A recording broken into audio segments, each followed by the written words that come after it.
Hi there, Maria Berthoud, joined by Brian David Marshall. I would argue we're both the crazy one. Well, right, I think we should actually be swapping positions here because you absolutely destroyed me last night in our coverage draft. I thought my deck was Your deck was sweet. amazing, but you just... I mean, Rona's quite a card. Rona's one of my favorite and cards. 2 Time of Ice. Yeah. No big deal. But we're covering Lucas Esper Berthoud's draft here, and he's undefeated coming into the tournament. Let's take a look at where he was around the table. So almost opposite of Andrea Mengucci. We just saw his draft, which was just crazy. Unbelievable. I had the draft in my ear, and it was just like, wait, really?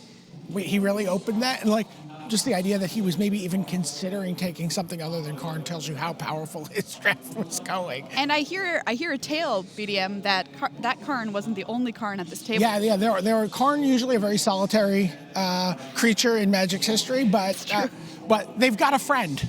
Yeah. 2 Somewhere Karns. at the table, there's another one. All right, well, let's take a look at That's the problem with temporal sundering. You get all sorts of weird timelines mixed up. all those crazy time bubbles in Dominaria, 2 Karns happening.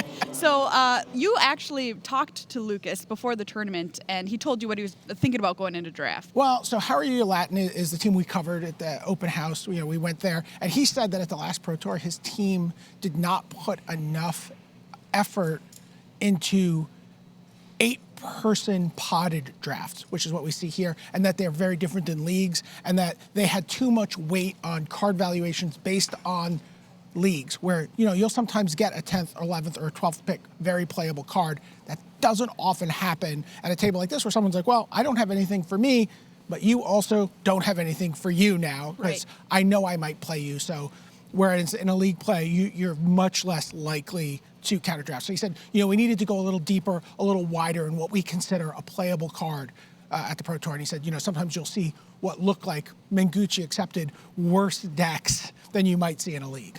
Right, they're definitely different animals. Well, let's take a look at what Lucas Esper Berthoud opened here in draft number 2 at the Pro Tour. There's a look there, Platinum Pro Team Hararuya Latin. Oh my gosh, I have trouble with that. All right, let's see what he opened up. Cloud Reader Sphinx. That's a good card. Yeah, Cloud Reader Sphinx right up at the front. You see Skittering Surveyor is in the pack, and that's a card he doesn't shift really close to the front, even though some of the teams we talked to yesterday had that even as a potential first pickable card over even maybe some more power, cards with more raw power.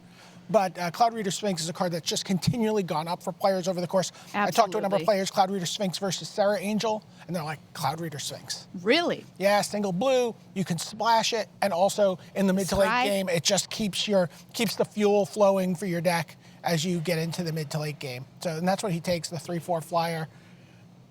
Wastes no time getting into blue.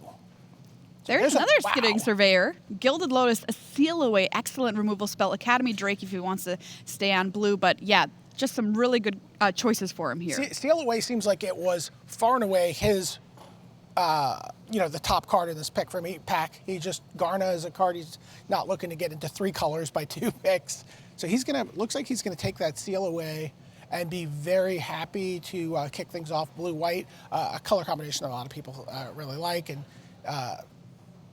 just got a nice amount of removal, enchantment removal, good flyers, heroic, mechanic is in there. There's a lot of really cool, historic, I should say. What's cool about Seal Away too is some people might think of it as a drawback. Oh, the creature has to be tapped. But I have never had a Seal Away in my hand where I wasn't very happy to have it in my hand. All right, I'm not sure what we've got going on in this pack. Davenant Trapper is good if we're doing the heroic thing in his blue-white deck. Joyous Familiar, Primeval's Glorious Rebirth, a card we saw played in a, Pro Tour draft deck yesterday. But I think the Trapper's going to be the keeper here for Lucas Esper Berthoud as he, says, okay, blue-white, or, at this point actually can still just be, can say, okay, white is a color I'm in. And he's not locked into that Sphinx. He can splash it. He can also, be blue-white. Oath of Teferi, Relic Runner, Healing Grace, not a card he's going to play. Oh, there's Pegasus Courser. Yeah, Pegasus Courser. Ooh, Journey Mage. Ooh, you love this card. I love Academy Journey Mage. It is definitely in multiples, been a big part of most of my trophies. But it looks like he's got Pegasus Courser out in front, maybe saying, like, I think maybe I'm not seeing the signals that blue is as open, even though there's a Journey Mage there. and I just want to kind of solidify myself in one color, and white's the color that I can do that in, and It's a really interesting pick. sort of plant a flag there. Yeah, I think that's a very interesting pick because I don't know that I could pass the Journey Mage there. And you already have a very good blue card and Wannabe Blue. But here we see Weight of Memory, a really good blue card. But Skizik is a card that he's looking at and thinking maybe red-white. And again, remember, you can just splash that Sphinx pretty easily if he does move into red-white. So do you think Skizik is a signal here? We haven't seen a lot of red. I haven't seen a lot of red. I don't think of Skizik as a huge signal. I mean, it's a very good card. I certainly, and Lucas has done way more drafts than I have. I wouldn't read it as a signal, but he may be like, okay, let me see what's going on with red. Again, I think he's certainly feels like his primary color is going to be white. There's a Whisper Blood Liturgist, Keldon Overseer. Knight of Nubenalia does go with that Courser. Just a solid 2-drop. Hits the board very quickly, and you know, if you get a few aerial assaults with that in a Pegasus Courser, it can close the game out pretty quick. Yeah, you might be worried about the 1 toughness on that knight. There's a lot of Sapperlings running around, but the thing there's is, not a lot of Chain Whirlers around. oh, thank goodness. Yeah, but you've got that Courser, right? And you have knight synergies that pop up from time to time as well. And equipment in this set is so good. There's an Aven Sentry he has pulled to the front. Here, I like this card. Simon kind of was like, whatever. I mean, that's what it is. It's a whatever card, but this is exactly the type of card that maybe Lucas was talking about, right? It's like, yeah, it's a whatever card, but it's perfectly serviceable and maybe even moves up a notch or two once you get into an 8-person potted draft. So, you know, just a solid body that's going to, you know, contribute meaningfully to your game plan, flying over and trying to get your opponent down. Wow, Tiana Ship's Navigator. Now that... Caretaker, excuse me. That I might take as a signal. Yes! You know, that he's in the right color combination here. Flying, first strike, 3/3. I love that card. Yeah, absolutely. The special ability of it rarely comes up and doesn't always come up. You know, I've had it where, you know, if you Imbolus's clutches it and it dies, you don't get your enchantment back. So found that out the hard way. There's Adamant Well. This is just a great combat trick. You talk about Knight of Nubenalia. Sometimes your opponent's tempted to, you know, block one, and then you punish them. Boom. Adamant Will. Yeah, that's a card I think that is really interesting. In some sets, it would just be like not that great. But actually in Dominaria, I think it's pretty good, especially if you're playing a semi-aggressive strategy. But also sometimes even if you're playing a slightly less aggressive strategy, it functions as a counterspell, you know, to protect your best creature from a damage-based removal spell or even a banishing type removal spell, just not the -X ones. There's that glorious rebirth for you there, BDM. We're going to take Arbor Armament there to kind of keep it out of the pool of the rest of the drafters at the table. Corrosive Ooze, Oath of Teferi, Drudge Sentinel, just getting to the very end of pack number 1 here for Lucas. And Drudge Sentinel might be the opposite card from like what he was talking about, because I always see Drudge Sentinel played against me in queues. I hate that card. Yeah. I have never played against it. I feel like people always play that against me. I hate that card. I just don't think it's very good.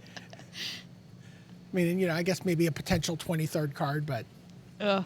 Yeah. No, I don't think I've ever put it in a draft, in a deck. All right, let's take a review here of what Lucas has assembled here in pack 1, and I don't know. I think it's perfectly fine. Yeah, looking to be red-white. Could still be, you know, if he opened up, a Teferi here, for example, could easily be still white-blue. He's not, you know, crazy. He's got 2 cards in red, really. He's still got 1 card in blue. Solidly based white.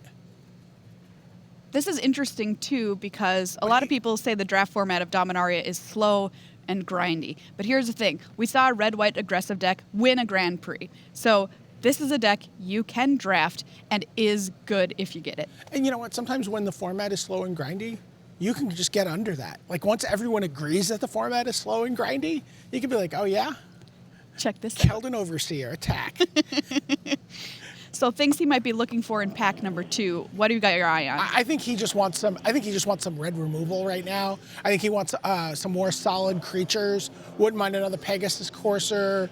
You know, would like just a couple more really solid bodies on the ground. You know, maybe a hexproof from Black Knight, if possible. Knight of Grace. Knight of Grace. You know, some just good solid curve filler. All right, here we go. Pack number 2. Wouldn't mind a Sarah Angel. Oh, yeah. Obviously. Come on. Or how about a Lyra? Oh, we're not thinking that big. Dream big. Dream big, BDM. We're at the Pro Tour. I've never had a Lyra in any of my drafts, so I assume it doesn't actually exist and it's just an elaborate prank you're all pulling on me. I also have never. Oh, never mind. I've lost a Lyra plenty of times, so I know. Ooh, what about a Demon Lord? Wow, Belzlock? Demon Lord Belznak is and an Eviscerate, multiple black cards in this pack, and is he thinking about just jumping into double black here? He's red, white. He could be red, white, and blue. He could be white and blue, but now he's like thinking. And there's also a Goblin Barrage, which is a really that's just a solid removal spell. I don't know. He doesn't have that many. He's more committed to white than he is to red, right? Absolutely, he is. So he might be just dipping a toe in here and going, how are the Hellfires? Just putting his toe in the Hellfire and seeing how it seems. All right, Demon Lord Belznock Wow. is going to be the pick here. So things could possibly be going in a different direction here for Lucas, kicking things off here in pack 2. Wow, he was maybe blue, probably red, but now, looking at white and black. So let's see what is here. Well, there's a Knight of Malice. We talked about the Knight of Grace. So you can just make support that Demon Lord pick with a very, very solid black card here. Could also play it safe. There's a Davenant Trapper. There's another Aven Sentry. I really like this. There's a This is Jousting kind of Lance here. very on theme. We were talking about maybe he'll pick a Knight of Grace, but Belzenlock comes along and now he's like Knight of Malice. He's totally embraced the dark side here. But yeah, Jousting Lance, I mean, card that's impressed me more than I thought it ever would. But Knight of Malice, going to be the pickup here. Well, now he needs to get as many black cards as possible because he's got to make up the lost ground in that first pack where he took 0 black cards. Didn't even take that boot copy of Drudge Skeleton. Well, there's a All right, Garna. Garna. We could be considering 3 colors here. Memorial to Glory, though. Demonic Vigor, Urza's Tome. Wow, this is just a pretty weak pack. I think this is probably just a Memorial to Glory. Which has been okay. Yeah. No Memorial to Folly, I'll say that. It gives you something to do with your mana late in the game. Lets you sometimes can buy you a couple of extra turns. If you're in a race where you're in a white deck that's going to be maybe getting through with a couple of creatures in the air. Buys you a little bit of chump blocking on the ground to get those last couple of aerial assaults in. Time for Demon Lord Belzenlock. Oh, well, here's the blue. Wow. Goblin Barrage, though. Academy Journey Mage. There's another Adamant Well. So Goblin Barrage pulled to the front here for Lucas. We So saw this in another pack, too, but he passed it up. Well, that was for the Demon Lord. Remember, he could have had Goblin Barrage over Demon Lord, but again, could also just go full Mardu here, depending. I think we are. If we get some skittering surveyors, it will not be Navigator's Compass for Lucas, because when we did that piece, he was like, no, just say no. Wow, Another Academy Journey Mage. What's going on, folks? What has he got to take here? Is he going to just take Short Sword? It's a really big question how much red he's planning on here in his deck. And I think by putting the Short Sword in front, he's saying, this is my splash. This is my splash. I've got to be committed here, dedicated. Here comes the Short Sword. Yeah, this has been a tough draft, I think, here for Lucas. And again, that black can just be a speculation. He can get out of that pretty easily. He's 2 cards into it. Oh, there's a Naban Dean of Iteration with all those Academy Journey Mages. Oh, living the dream. There's a Dub, which is a card the players have not shown any inclination for here at the Pro Tour, not wanting to put themselves in that position of getting 2 for 1. Yeah, Lucas, they're going to take Naban. You're thinking about maybe going back to blue here. Interesting. If it just seems like it's just too late, right? He passed all of those Journey Mages. I think it's too late, yeah. Absolutely. There's a Knight of New Benalia. Again, remember, his primary color is white. Blood Tallow Candle, card that's, sometimes you just need to say, I'm going to put -5 on. Yeah, no, I think that card's fine. It's really a lot better if you have, some historic synergies so you can get some advantage over it. Or, if you have a Muldrotha. Every card's good. Oh, yeah. That Naban pick, too, could be a nod to all the Journey Mages he knows are going around the table. There's another Short Sword, another Dub. Keldon Overseer is just, you can see how much players are veering away from the aggressive decks. No interest in multiple Keldon Overseers here from Lucas. Short sword number 2 was the pickup there. Wow, Academy Drake. Weight of Memory, but Pardic Wanderer. You know what? You play it. Yep, it's a solid body. He's going to take it here. Could be just a nod to how stretched his meta base is right now. Wow, look at all these red cards. There's another Skizik. Halar, the Fire That's also, by the way, left. the second Halar that's going around the table, unclaimed. Feral Abomination, just a kind of just a big dummy. He's fine. Sometimes you just put him in your deck. He's got Death Touch. All right, so just kind of rounding out pack number 2 here for. Oh, he's going to take the Dread Sentinel. There you go. He's like, all right. Poor Dread Sentinel. Get in there, skeleton. Skelly boy. All right, Goblin War Chief. Get to Lava Runner. Yeah, he's just, these are just, the dregs of draft. Very rarely you're going to find something that's going to make the cut, but I mean, I would take that Overseer here. Yeah, he does. Might as well. Yeah. Yeah, I'm going to be really interested to review what Lucas has assembled here. He's basically drafted not green thus far. Yeah. Right? That's right. All right. He's got 2 black cards. He's got probably 4 or 5 red cards and 2 blue cards that of note.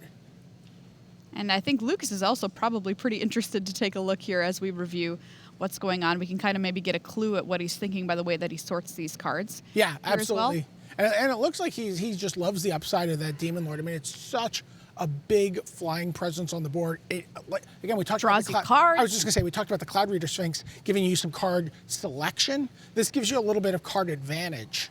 And that's the kind of things players are looking for when they play at the Pro Tour. And again, his red, both the Legend and the Goblin Barrage, very easily splashable. Skizik a little more troubling to splash.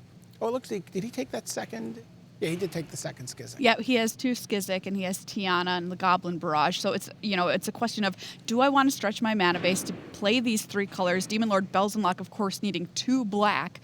Or am I just going to kind of streamline things? I have these 2 really aggressive cards in Skizik, and the rest of my cards, like the Courser and the couple of Knight of New Benalia in here, want me to go, I've got 2 short swords. Like, what are we going to do here? This is why I draft every card that says Thallid on it.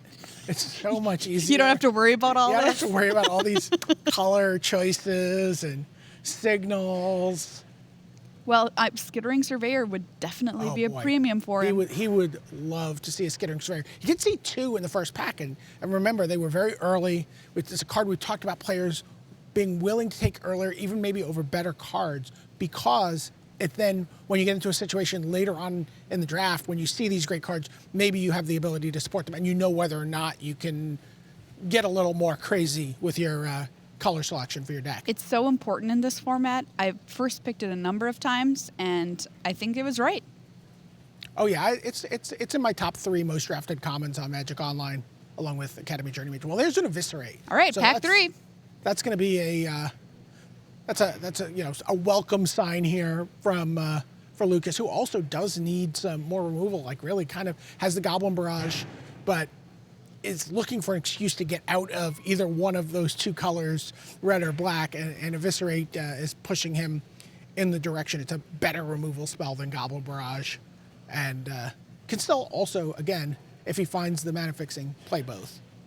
Yeah, so I think Eviscerate a clear pick here. Not a lot left, not a lot else in the pack that he could have considered even. We also heard Simon talking during the last draft that sometimes he'll just, without the mana fixing, he'll just do it. He'll just run 3 mountains. I mean, and say this seriously. is a slower format, and know that you're going to have that time, and that maybe you can just also support the red. So here's a Soul Salvage, Arvad the Cursed, another Goblin Barrage.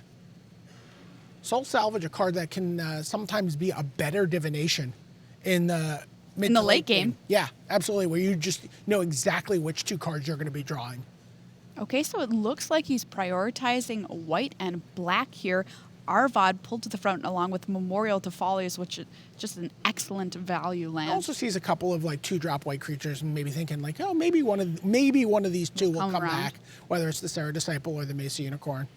All right, Arvad the Cursed here shows where Lucas's kind of intentions lie here in pack number 3 potentially. He's got a couple legends in his deck also that can get a little bonus off of it. I'm assuming he's going to be 3-color at this point. Have you ever played an Arvod flashed in with a Raf? No. Oh, it's a beautiful thing, BDM. Completely unrelated. When are we drafting tonight? There's a Time of Ice. Wow, the blue has been really, it feels like there's a very, very powerful blue deck somewhere between where Lucas is sitting and where Manguchi is sitting. Absolutely. Sergeant at Arms here. Also looking at Dark Bargain. But I think it's going to be the Sergeant at Arms. It's just nice. It's flexible, right? You can play it early. You've got a 2/3, which does a pretty good job on defense, actually, in the set if you need it. Later can come along with a couple of soldiers. May build your own army. Let you use more of your mana. All right, Gideon's Reproach. Yeah, Gideon's Reproach, Soul Salvage. Oh, Skittering Surveyor. And there is a Skittering Surveyor. I got really excited. But I think he's just going to take the Gideon's Reproach here. I think he just wants the solid removal spell. But boy, that Skittering Surveyor seems like it would be terrific in his deck right now. You know, none of his red cards cost more than a single red. And that would unlock a whole swath of his deck. But you know what? He's like, I just need some removal. I've got a couple of small creatures on the ground in my early game. And, I want to be able to just force some damage to. Wow, there's Torgar. There's another Sergeant at Arms. Torgar, I think, is okay. Okay. But it's a legend. It also plays with, Arvod. It gets a little bigger. That's true. Sometimes it does tend to somebody. Sometimes it heals 5. Yes. All right, it's going to be Torgar here. And I think we're seeing Lucas abandon red. That's that Arvod pick and then the Gideon's Reproach pick kind of really sealed the deal, I think. Yeah. So if he had taken that Skittering Surveyor, I think we would feel more confident about him going into red. But he's still looking at a Radiant. Oh, there's another Arvod. Arvod number 2. Excellent. Arvod's using both fingers. Cursing everybody out. You've always got to have one cursed person on the Weatherlight, I feel like, It's like, okay, we've got our captain, we've got our repair person. How about where's our cursed guy? We need a cursed guy on this ship. This could be why the Weatherlight has suffered some... It can't even plane shift anymore, some ship. Throwing shade at the Weatherlight. So there's a Dark Bargain. That's a card he was looking at earlier. Nothing else really at all jumping out. Voltaic Servant, but meh. Dark Bargain, I like this card. I'm very happy to play that card. I certainly like it also if you have any kind of graveyard manipulation where you have cards that can change zone. You can also put a card into your graveyard that you're knowing that you're going to get back, maybe with a Rona, for example, later on in the game. Another Partick Wanderer. Now he's looking at a Voltaic Servant. Yeah, there's an Academy Drake going around. I know. Super late. Painful. It's just going to be the Voltaic Servant here for Lucas, which, you can side in if you need to. Oof, I wonder how happy Lucas is here with this draft. I think he's got to feel a little bit like maybe what it could have been. Yeah. The blue was certainly way more open than I think he thought it was going to be. He had that like 3rd or 4th pick Academy Journey Mage versus I don't even remember what the other card was that he took, but it was, he had that opportunity. There's the Soul Salvage. Looks like he was happy that came around. Yeah, did a little dance. Did a little shake. Yeah. But I think he thought blue wasn't going to be there, and right, he and then said, it was. I'm going to just. Oh, he was the Pegasus course. So he said, I'm going to stay in white. And I think if I was Lucas, I would want, I'm like, one more Pegasus courser, maybe another Knight of New Benalia. I think he really wanted a Skittering Surveyor to come up in a pack that didn't also have a removal spell. Sure. Yeah, we saw him pass 3 Skittering Surveyors in this draft. 2 very early, 1 later on in the draft. Curator's Word versus Skark Prospector. Again, not cards people are generally expecting to play in this draft format. So, just winding down the draft, the formalities of those last couple draft picks. So, overall, what do you make of Lucas's? draft? I think Lucas has some wins in this deck. I certainly don't think it's a 3-0 deck, especially given what we've seen from the card quality at the table, which is very high. We know Andrea Mengucci has a really good deck. We know there's another Karn somewhere at the table. We know that there are, just a lot of Journey Mages have achieved tenure in somebody's deck. So there's a great blue deck out there. There's 2 different decks with Planeswalkers in them. I think this is probably a 1-2 and, fingers crossed 2-1 deck. All right, Brian David Marshall, thanks so much. Lucas Esper Berthoud's draft. More magic after this.